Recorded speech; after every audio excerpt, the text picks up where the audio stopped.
ஹென்ரிங்கிற விவசாயி இங்கிலாந்துல இருக்க ஒரு சின்ன கிராமத்துல வாழ்ந்துட்டு வந்தாரு. அவர் பட்டிங்கிற ஒரு குதிரையை ரொம்ப செல்லமா வளர்த்துட்டு வந்தாரு. ஒரு நாள் ஹென்றி வீட்டுக்கு ரொம்ப சோர்வா, விரக்தியா, மூச்சரைக்க ஒருவர் ஓடி வந்தார். யார் நீங்க? என்ன விஷயம்னு ஹென்றி கேட்க, அவர் சொன்னாரு, என் பேரு ராபர்ட். நான் லண்டன்ல இருந்து ஒரு முக்கியமான வேலைக்காக என் கார்ல உங்க கிராமத்தை கடந்து போய்கிட்டு இருந்தேன். அப்ப பழக்கம் இல்லாத ரோடுங்கிறதுனால கார் என் கண்ட்ரோலை மீறி ஒரு பள்ளத்துல போய் விழுந்துருச்சு. சுத்தி இருக்கவங்க கிட்ட உதவிக்கு விசாரிச்சதுல எல்லாரும் உங்ககிட்ட ஒரு குதிரை இருக்கு, அதோட உதவியால காரை பள்ளத்துல இருந்து தூக்கிடலான்னு சொன்னாங்க. தயவு செஞ்சு எனக்கு உதவி செய்யுங்க, நான் ஒரு முக்கியமான விஷயமா அவசரமா போகணும்னு சொன்னாரு.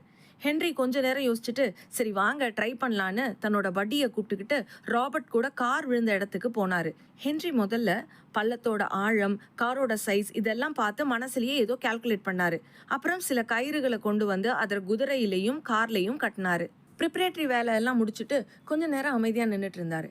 அப்புறம் கேசி, சீக்கிரமா இழுடா அப்படின்னு சொன்னாரு. குதிரை அசையவே இல்லை. கொஞ்ச நேரம் கழிச்சு, டேய் பெக்கி, நீ இழுடா அப்படின்னு சொன்னாரு. குதிரை இப்பவும் அசையல. இன்னும் கொஞ்ச நேரம் கழிச்சு, சார்லட், இப்போ ஒன் டர்ன், நீ நல்லா இழு அப்படின்னு சொன்னாரு. குதிரை கொஞ்சம் கூட அசையவே இல்லை.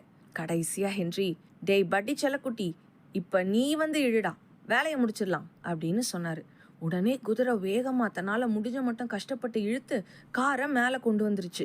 ராபர்ட்டுக்கு ரொம்ப சந்தோஷமாயிடுச்சு. ஹென்றி கிட்ட போய், சார் உங்க உதவிக்கு ரொம்ப நன்றி.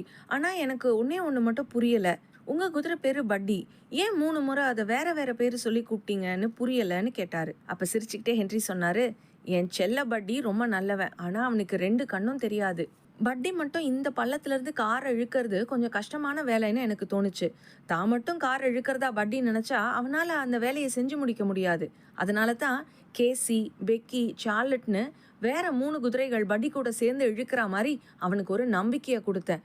அவனும் காரை வெளியே எடுத்துட்டான்னு சொன்னாரு. இன்ட்ரெஸ்டிங் இல்லை? இதை விட இன்ட்ரெஸ்டிங் ஃபேக்ட் ஒன்று சொல்லவா?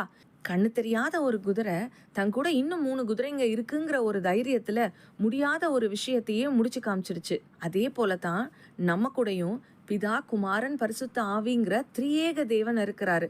பயப்படாதே, நான் உன்னுடனே இருக்கிறேன், நான் உன்னை பலப்படுத்தி உனக்கு சகாயம் பண்ணுவேன்னு சொன்னவரு. இதோ உலகத்தின் முடிவு பரியந்தம் சகல நாட்களிலும் நான் உங்களுடனே கூட இருக்கிறேன்னு சொன்னவரு. நான் உன்னை விட்டு விலகுவதும் இல்லை, உன்னை கைவிடுவதும் இல்லைன்னு சொன்னவரு. நீ போகும் இடமெல்லாம் உன் தேவனாகிய கர்த்தர் உன்னோடு இருக்கிறார்னு சொன்னவரு. நம்ம கூட எப்பவும் உண்டுங்கிற நம்பிக்கையோட உங்க காரியங்களை நடப்பீங்க.